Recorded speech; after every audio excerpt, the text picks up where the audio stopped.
Everyone, welcome back. Today's conversation is going to be with Tracee Garner, who is a best-selling author. Tracee is also a speaker and a disability advocate. You are going to be so inspired with Tracee's story and how she has had to deal with her challenges being disabled and how she deals with her life on a day-to-day basis. And in spite of all of that, she has been able to find success in the workplace. Tracee's passion for writing has led her to write 20 romance novels, and I'm sure more are coming. Stay tuned for this insightful conversation with Tracee. If you are listening to this, there's a good chance that you're a woman in the corporate world who feels stuck in your career and you're not sure how to advance. If that's the case, I want to let you know that I have an incredible resource that can help you. I created a promotion readiness checklist with you in mind. The checklist can help you pinpoint exactly what you need to work on to advance in your career. And the best part, it's completely free and it only takes 3 minutes to complete. I have helped countless women like you achieve their career goals, and I know exactly what it takes to succeed in the corporate world.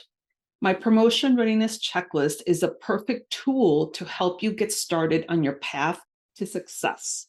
You will find the link on the episode website, or you can go on nowomanleftbehind.com to take the quiz. Hi, Tracee. Thank you so much for joining me today. How are you doing? I'm doing good, Rosie. Thank you. How are you? Doing well, thank you.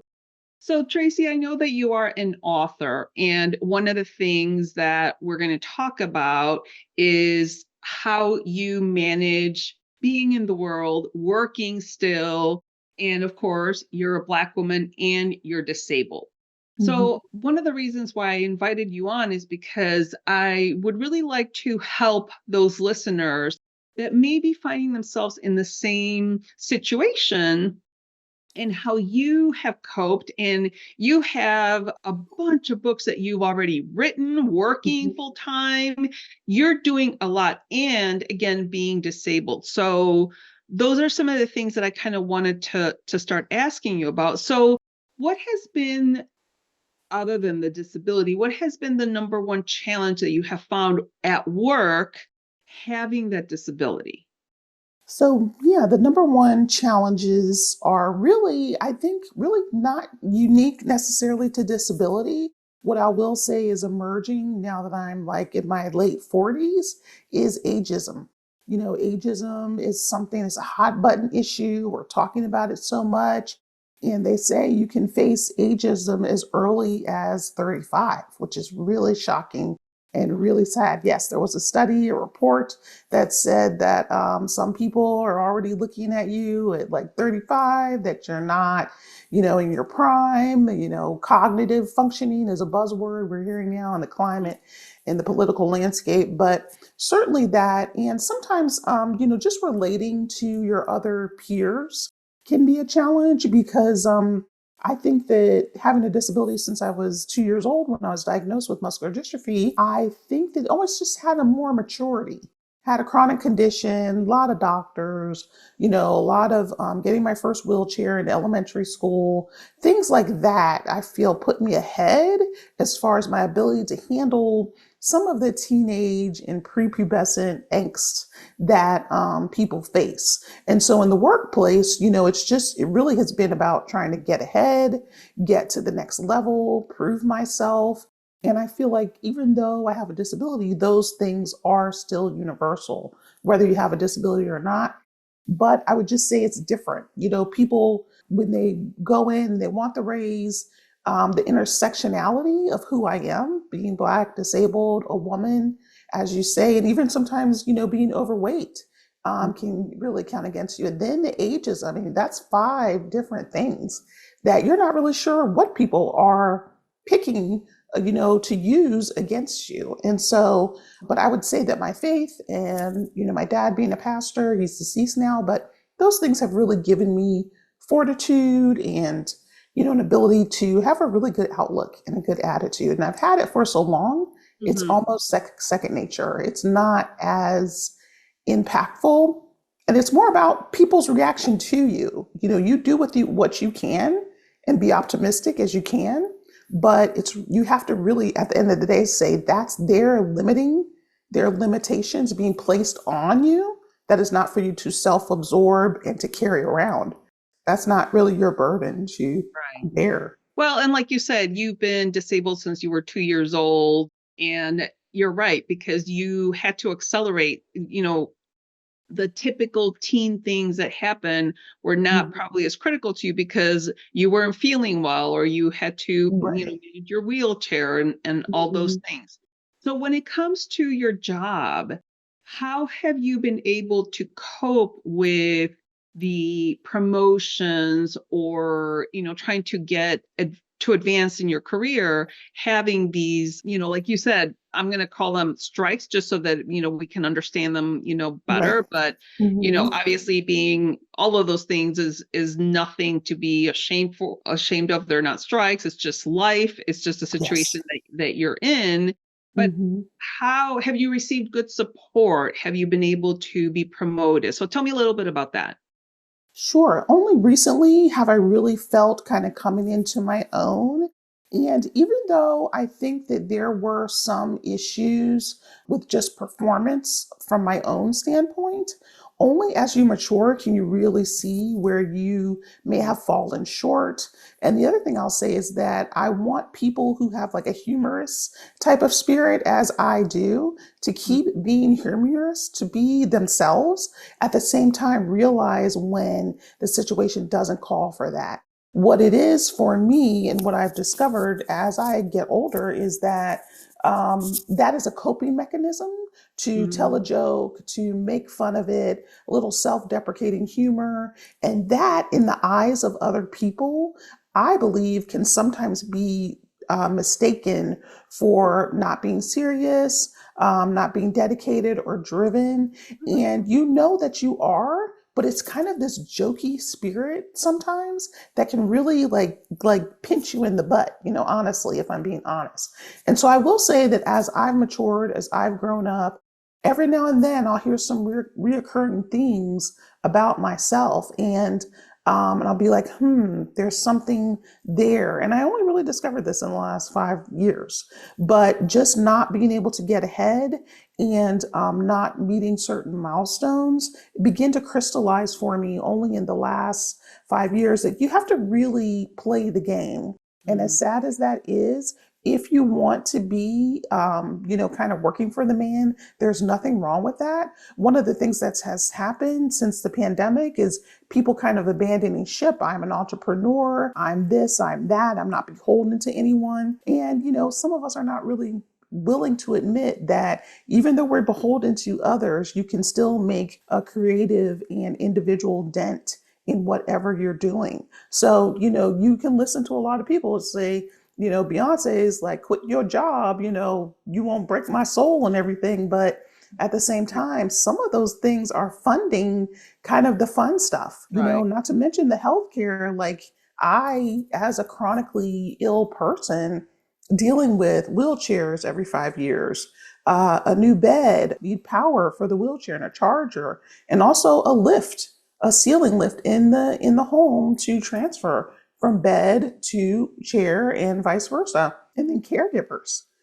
These things cost a lot of money. And without a really good insurance that's also tied to a group of other people who are bringing the cost down, Yeah. we omit those things that we don't talk about. A lot of entrepreneurs are out here flying blindly without coverage, and so we can paint a lot of different things in a kind of illustrious light Mm-hmm. when we don't, behind the curtain, everything's broke down. you Right. know we have a forward facing appearance, and we don't get to see you haven't been to the doctor. You have a tumor that's growing in you because you want the entrepreneurial lifestyle. There is nothing wrong with that, but you need to be able to afford these other things. And at the end of the day, I am still an entrepreneur. I have another career in my writing and speaking and teaching, but I choose to work for the man, a little bit longer or as long as I want, and actually like what I'm doing. So if you don't like it, I think that's fine. Abandon ship or look for something else. But a lot of broke people out here, talking about entrepreneurship being the most wonderful thing, and not talking about the dark nights and not making their mortgage for the month. We do a disservice to each other just painting like, oh, this is all the rage. Work for yourself, make $1 million. Okay, in 10 years of Yeah. struggle, so you just have to be honest. You have to be Yeah. honest about who you are, what you want, and what you need. And I got way far away from, your original question, but just trying to illustrate that if you want to move ahead, you really have to be serious. And one of my supervisors told me that, like, step up Yeah. and kind of, change a little bit in order to fit this profile and to get to this next level. That's wonderful. Well, you said a lot there, and kind of going back to the judgment and the criticism. I don't know if you saw. I'm not on TikTok that often, but I did see a TikTok the other day where Julia Roberts was sitting. It was a Saturday morning. She was sitting with her niece Emma Roberts. Now, obviously, they were both actresses, Yes. and Julia had her glasses on and they were playing cards and she had her hair up and she thought it was really sweet. It was a sweet moment. So she wanted to post it on social media. Mm-hmm. And she posted it and she said the hateful comments that she got Mm-hmm. from so many people saying that how ugly she's aging, that it was a terrible picture. Why would she post it? Mm-hmm. And then, secondary to that, the infighting of all the comments. People are like fighting with each other in the comments. Yes. And she said, it was one moment that I just wanted to share and Mm-hmm. put out Mm-hmm. there into the world because I thought it was really sweet and we were just having such a wonderful morning. And people attacked her because of how Yes. she looked. Mm-hmm. So when that happens, Tracee, how do you handle those situations, especially in the workplace? How do Mm-hmm. you handle those situations where people see you and they can't relate to you or they don't see your value? How do Mm-hmm. you deal with that? I think it's really important. Women especially are not good at talking about how good they are, and men are. A man could, be, 5'2", and there's nothing wrong with being short, but he could be 5'2", have a beer gut, and still think he's the greatest thing on earth, and have a little bit, even a musty odor that, everyone smells but him, and still go around kind of like, yeah, baby, hey, how you doing? Just thinking that someone will, respond to even just the things that are speaking for him that he can't hear. And so we really need to talk up, what we are capable of, what we've done. No women that I know make a list of all the wonderful things they bring. It's in a resume, but it's still not enough. I mean, a resume, they want you to get it down to a page, 1 to 3 pages. If you're over 30, you can have a little bit more leeway, but we're not good at painting ourselves and our wonderful attributes in a positive light. And we really hide. Even when people talk about their books to me, I tell them when I'm teaching my writing classes that, people will describe their book and be like, well, I wrote this little, well, it's not that good, but I wrote this little thing. Oh, I think it's kind of contemporary, but there's like, all this other stuff happening. And I mean, just thinking about how that starts out is like, is this of any interest to me? Are you enticing me to want to want to buy it and to want to sell it for you and to become an agent or an editor for you? We start with the deprecation at the top, at the very thing we push out as well. I did this little thing and oh my gosh, it's not a big deal. Don't like get all excited or anything, but like we already like diffused it. We already made it so terrible that nobody is interested. So you really have to work on finding the things that you contribute and that you have done and that you are capable of. The second thing I'll think that most people don't really know is You have to get some influencers.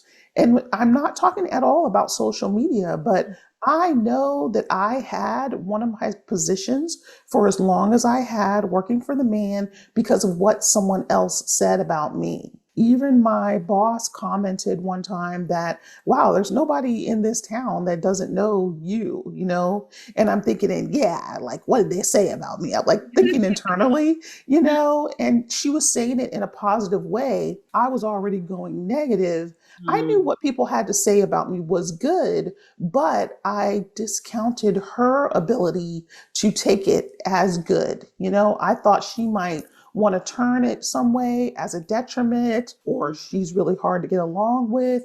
And the other thing about me personally is just, as an advocate, you have to really, rouse people. You can come across as tough and, belligerent, but it's like in some cases, when I'm fighting for transportation after 7 p.m., just so people who use wheelchairs can have a quality of life, I am annoyed. I am angry.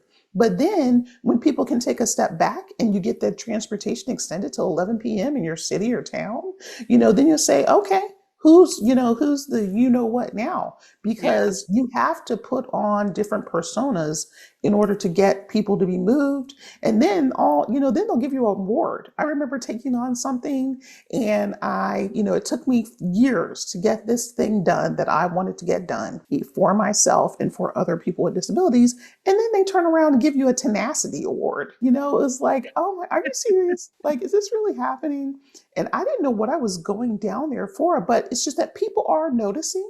And Mhm. then, see if you can get some former bosses, some people who don't have the same last name as you, who already love you, but people that you actually work for, and try to see if they will first give you advice on what you might do to move ahead, because they were once your employer, and so they'll know, or supervisors or whatever, your immediate, upper person above you. And then ask them, put in a good word. They don't even know. They don't even think that you need it, that you need lifting sometimes.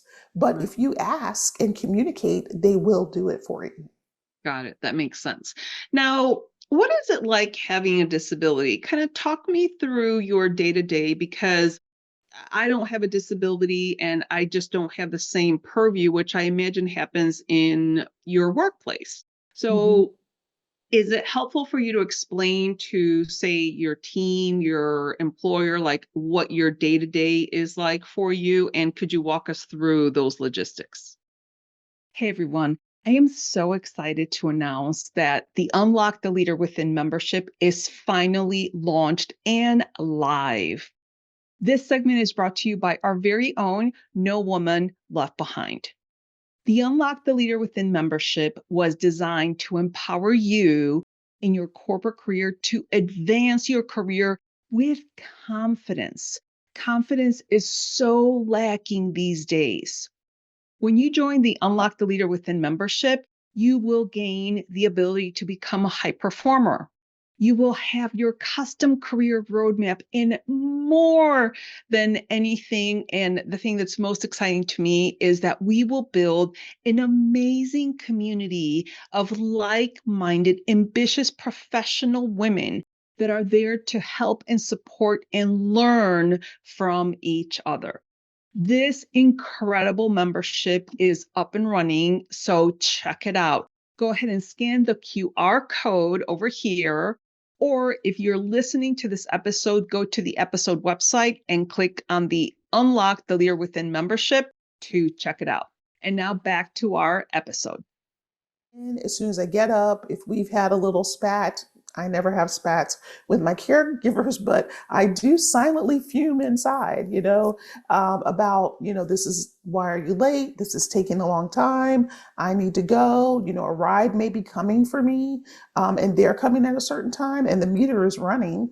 I can't tell them, hey, I need 30 more minutes. Okay, well, that's $30 more. So I think that I've been really good about compartmentalizing some of the things that happen before I even get where I go. And I kind of try to wipe the slate clean, kind of on the ride in, listening to music, affirmations, something upbeat in my earbuds, or even prayer or scripture, just something to kind of reset me, because people don't realize that if you have caregivers, you can take on a lot of their baggage. Some of them have family issues. Some of them have wayward children, as we all do.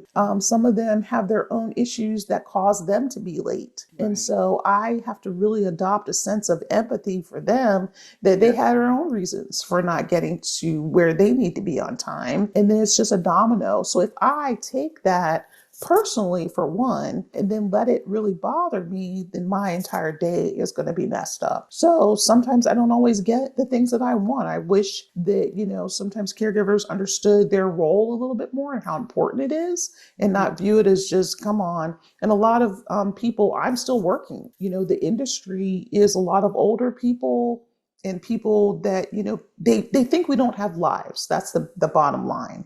People think that I need a friend when I'm doing the interviews. I'm like, I have a friend in Jesus. I don't need any more friends.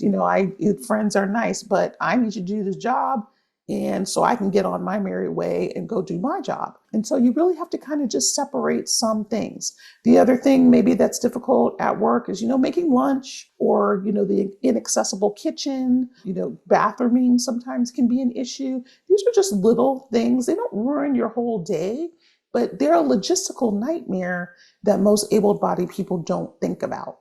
Absolutely. That is a lot. Now, and so have you gotten the support that you've needed at your place of work then? Yes. The only thing I would say is that sometimes you can develop really good friendships. And I learned the other painful lesson about that is, after a long time of having this one friend who's so helpful, they may get fired, right? Oh, And good. so you really need to build relationships with more than just one person. But there's Mhm. always someone who's kind, someone who's willing to help. People are more willing to help than I think most of us give each other credit for.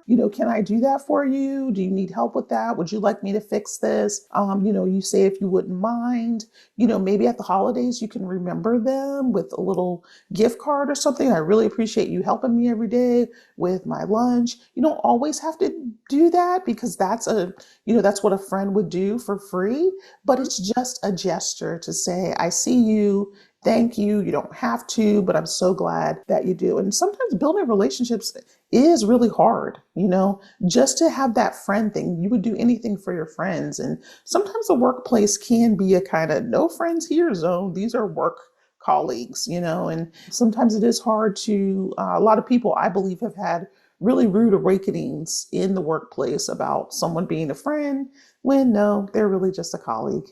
Mhm. Now, you talk about having influences in your life. What have been the main influences in your life that have allowed you to be so optimistic? Because obviously, your family growing up, they knew that you had this disability. They see Mhm. you, you know, with all these challenges, and yet you still stay so optimistic. And you're an author on top of it, which we'll talk about next. But tell me a little bit about those influences in your life. Yeah, so we have this saying in my house, my mom and my dad, if you can't fold a towel, fold a washcloth. And that was just a little illustration of when I was younger. I had to fold these big towels and I hated it. I really wanted to get out of it, I think. It wasn't that I really couldn't do it. But instead of giving me a pass and saying, oh, that's too hard for you, honey. Okay, never mind, which so many parents do to this day. You Mhm. just kind of totally withdraw it. You take it off the table, which means no work, no chores, and no sometimes family participation. Just sit down and we'll serve and cater to you all day long. And that can cause even like sibling animosity sometimes. So my parents, never did that. I remember complaining about the towels and how big they were. And my mom went and got a big laundry basket full of washcloths. So I became the washcloth lady. Like, they're nice and small. They were easy for my hands. I could fold it on my lap into a little square, and it was just that one little thing that I'll never forget, that says, you're going to participate here in some kind of way. we're going to make adaptations. We'll give you some concessions. Even when I say, I have a disability, to my mom or anybody in my family, they're like, really? Where? And then Yeah. start looking around like, I'm just like, this is a losing battle. I don't know why I keep trying, but just those little things that they did, never making me feel like I couldn't participate in something or that I should get a pass because of my disability was really important. And Yeah. I see some of today's, I don't want to make blanket statements, but so many of today's parents were like, well, he can't do that or she can't do that. Yeah. Instead of saying, well, we're going to fix it, we're going to get some duct tape, I'm going to sew this so that they can, wear it, do whatever you have to do, because that person will always have more dignity. They'll always find ways to adapt themselves. And you adapt for them until they're about 10. And then they start getting creative and thinking of ways. I've made so many adaptations in my own life to this and that, even to stir a pot. I cut off a sock toe and put it on my sleeve as a little thing to keep my arm from getting burnt. Mm. Like just little things that you think of because you have to, and because your parents started you off. So and that advocacy thing was because my big African American dad at the time would come down to the school, and tell tell the ladies, the teachers, mostly white teachers, mostly white women, this is what she's going to do. This is what her IEP needs to say. She does this at home. She can do it here. Stop believing her when she tells you she can't. And just really putting his foot down and speaking up for me, because I would go to school and be one person and come home, and have to work. Yeah. Like going to school was like I get time off. These people don't know I can do anything. So that's really the contrast. You have to lay the foundation of you're going to be here, you're going to participate, and you're going to do chores. They'll be on the level that you can handle, but you don't get an outright no. You don't have to just go watch cartoons and mommy and daddy will do everything. Well, I have to say, kudos to your parents for saying, you are still going to be responsible for chores and things like that, because you're right. A lot of parents would say nowadays, oh, you don't have to do anything, you're disabled. But Mhm. that's wonderful that he'd come to the school, although he called you out Basically, and yes. And I'm thankful so for it now. I hated it right. then, but when you get to be an adult and you realize, I have a lot of friends that have died, in their 30s. And I think that some of that is just from lack of activity, Yeah. honestly, and not having passion and purpose and just kind of wasting away, And some of my friends, would say that that is kind of not the greatest view, but I still believe it. I still believe upper respiratory problems, breathing, and I wish I still had did more. I wish I had kept swimming, kept doing adaptive recreation, especially as I get older, get heavier sometimes in some years. And so I just know keeping those things, having my writing as a passion project, really. I mean, look at Stephen Hawking. He could not move anything but almost his eyes to with the technology that they to follow on the computer and to type out things and to use his communication device. But I really believe because he was so purposeful and because his mind was so great that he was able to extend his life and live much longer than if he hadn't done anything. Obviously somebody took time to teach him as a child and to give him a love of physics and different kinds of science. Yeah, that's awesome.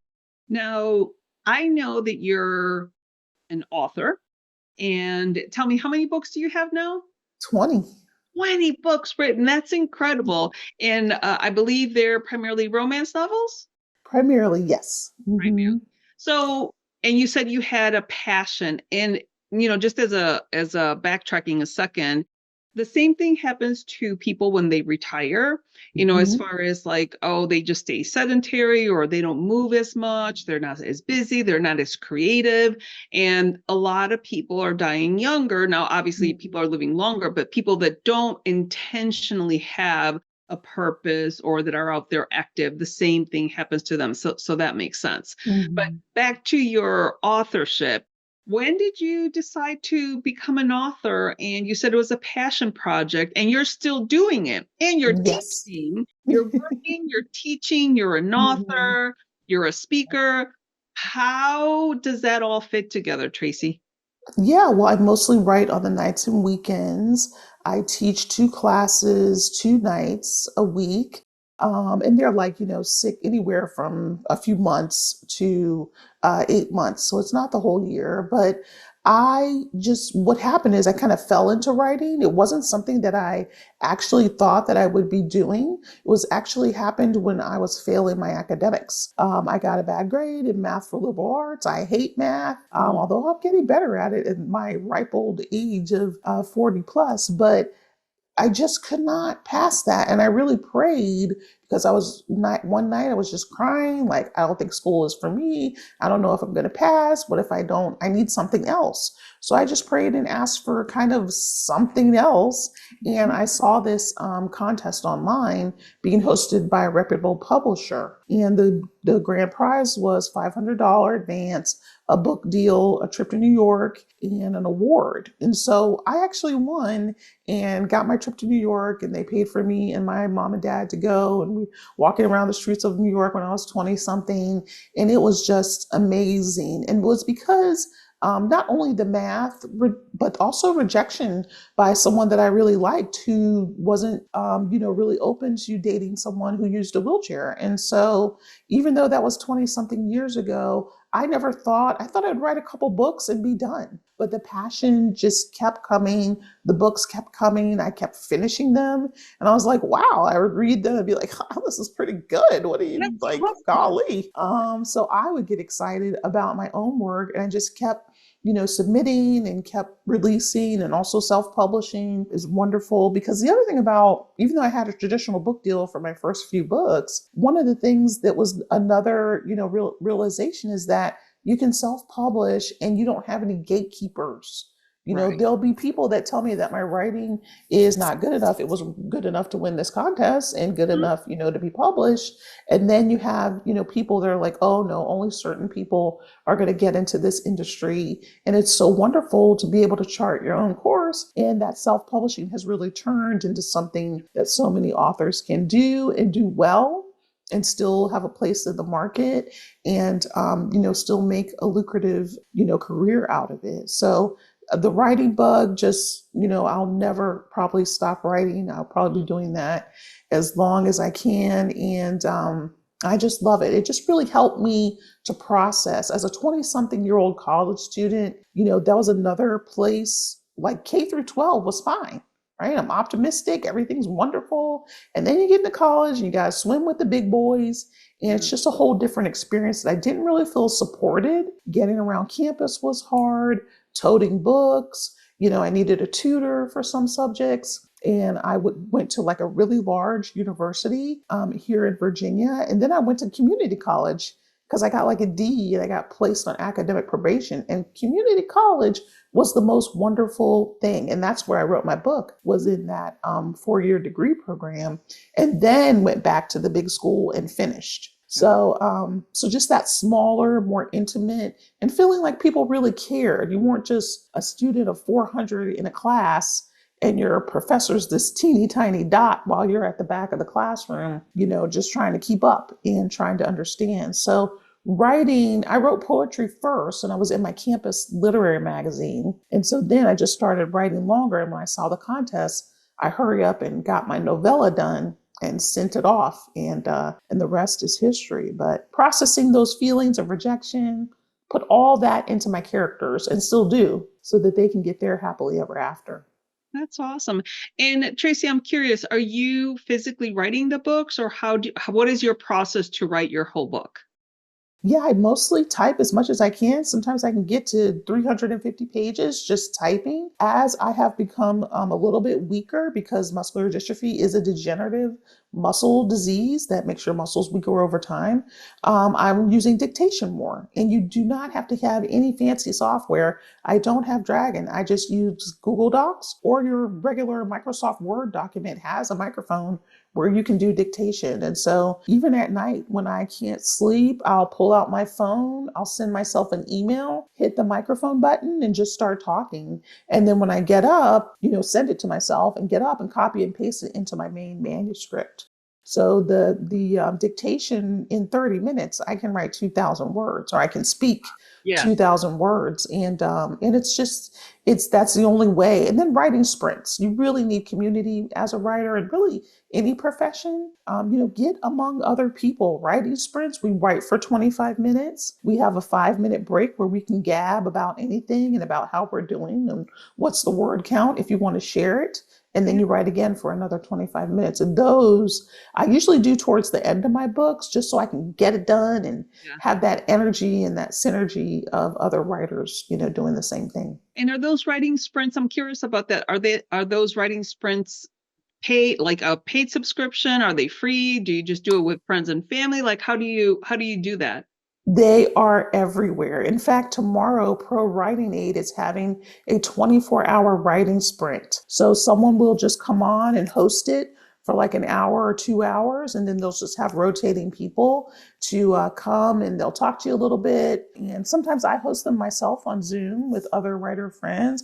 There are so many. You can find them on X, you can find them on Facebook and Instagram. There's some on Clubhouse. I mean, there really is. A lot of authors run them themselves. They're going to be writing anyway. So they just invite friends. And I did that actually a year ago when I did a writing challenge, a week-long writing challenge where I had a nightly session. And so you can really join almost any of them. And you can even use YouTube. You don't have to have a live person.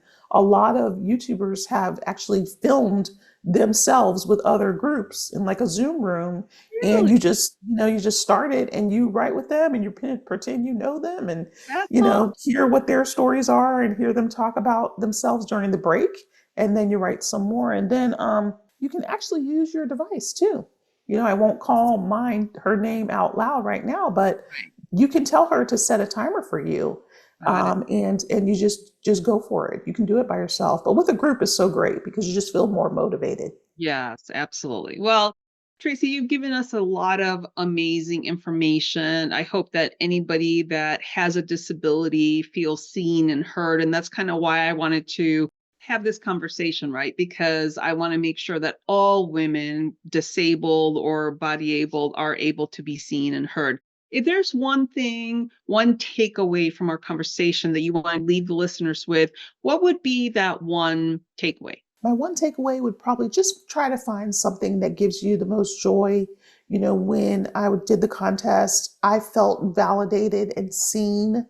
And that actually helped all my grades get better because I found something that I was good at. And also for the women, who listen and watch your show, who have children, help them try everything. Give them a buffet of options to try in life so they can find that one thing that they're going to love for the rest of their life. And it's really important. People are stuck in situations and in careers and jobs that they hate, and you just need to keep trying a lot of different things to find your one thing. That sounds wonderful. And one thing that I'm going to add to that too, as parents, especially with children, don't solve all their problems for them. I think your parents were really good at Mhm. making you solve some of your own problems that you could. Because in Mhm. this day and age, the helicopter parenting, it tends to be like, oh, I'll do everything for you. And then there isn't that critical thinking that develops throughout time so that when you actually go into the workforce, you're walking in confidence. So all fantastic advice. Yes. Yes. Tracee, thank you so much for being on our podcast today. This was a wonderful conversation. So thank you for Thank your you. time. Thank you, Rosie. Tracee is the absolute epitome of resilience and adaptability. In spite of her disability, her race, and her gender, she finds joy in life. Her key takeaway was for you to try a variety of things until you find the one thing that you love. And she also mentioned that for the listeners that have young children out there to help them go through a buffet of options so that they too can find what they love in life. All of Tracee's contact information is going to be on the episode website. And if you haven't done so already, remember to check out the promotion readiness checklist, or if you want to go a little bit deeper, go ahead and check out the Unlock the Leader Within membership. If you are watching the video, you can go over here on the QR code. So with that, remember to be brave, be bold, and take action.